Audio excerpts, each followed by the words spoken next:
السلام علیکم، اے جے کی واچ میں خوش آمدید۔ آج ہم ہندوستان کی جمہوریہ پالیسی کے اوپر بات کرتے ہیں۔ جیسے کہ آپ لوگوں کو معلوم ہے 26 جنوری کو انڈیا یوم جمہوریہ بنائے گا، لیکن یہ کیسی جمہوریت ہے اور کیسے انڈیا اپنے آپ کو ایک بڑا جمہوری ملک ثابت کرنے کی کوشش کر رہا ہے،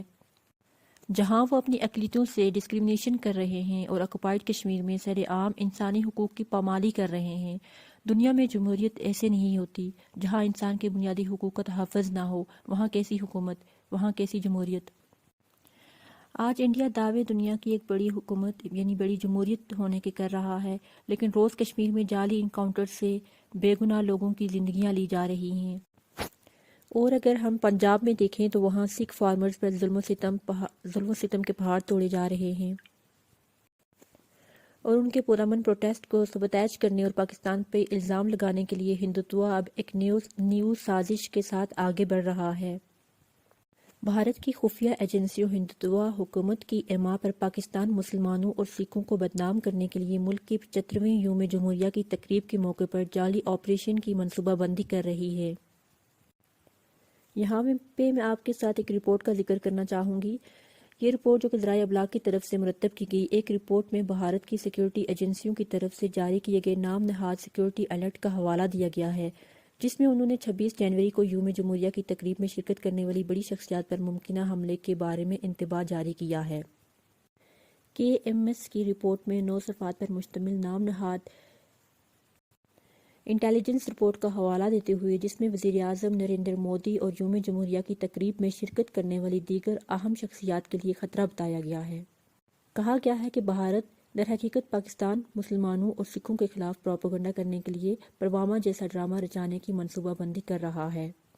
بھارت کی خفیہ ایجنسیاں مسلمان تنظیموں کے علاوہ خالصتاً نواز گروپوں پر دہشت گردی پھیلانے اور پنجاب اور دیگر بھارتی ریاستوں میں ٹارگٹ حملوں کے لیے اپنے کارکنوں کو متحرک کرنے کا الزام لگا رہی ہیں۔ رپورٹ میں خبردار کیا گیا ہے کہ بھارتی ایجنسیاں عوامی اجتماعات، اہم اداروں اور پرہجوم علاقوں کو ڈرون حملوں سے خود نشانہ بنا سکتی ہیں، تاکہ بھارت اور پاکستان میں مسلمانوں اور سکھوں کے خلاف بدنیتی پر ایجنڈے کو آگے بڑھایا جا سکے۔ بھارت میں جمہوریت نہیں ہے، جہاں جمہوریت۔ کانگریس پارٹی کے رہنما راہل گاندھی نے سویڈن کے ایک ادارے کی رپورٹ کا حوالہ دیتے ہوئے کہا ہے، بھارت میں اب جمہوریت نہیں رہی۔ بھارت میں حزب اختلاف کی جماعت کانگریس پارٹی کے سرکردہ رہنما راہل گاندھی نے جمہوری اقتدار کے نگراں سویڈن کے ایک ادارے کی رپورٹ کا حوالہ دیتے ہوئے ٹویٹ کیا، بھارت اب جمہوری ملک نہیں رہا۔ سویڈن کے معروف ادارے وی ڈیم نے بھارتی جمہوریت سے متعلق اپنی ایک تازہ رپورٹ میں بھارت کو دنیا کی سب سے بڑی جمہوریت کے بجائے اس کا درجہ کم تر کرتے ہوئے اب اسے محض انتخابی جمہوریت قرار دیا ہے۔ ادارے نے اپنی رپورٹ میں بھارتی حکومت کی جانب سے میڈیا پر پابندی، بغاوت، ہتک عزت جیسے قوانین کی کثرت سے بیجا استعمال کا حوالہ دیا ہے۔ چند روز پہلے امریکی حکومت کی امداد سے چلنے والے ایک امریکی ادارے فریڈم ہاؤس نے بھی آزادی کے لحاظ سے بھارت کا درجہ کمتر کرتے ہوئے اسے آزاد ملک سے جزوی طور پر آزاد ملک کی فہرست میں ڈال دیا تھا، جس پر بھارت نے سخت ردعمل کا اظہار کرتے ہوئے اس رپورٹ کو مسترد کر دیا تھا۔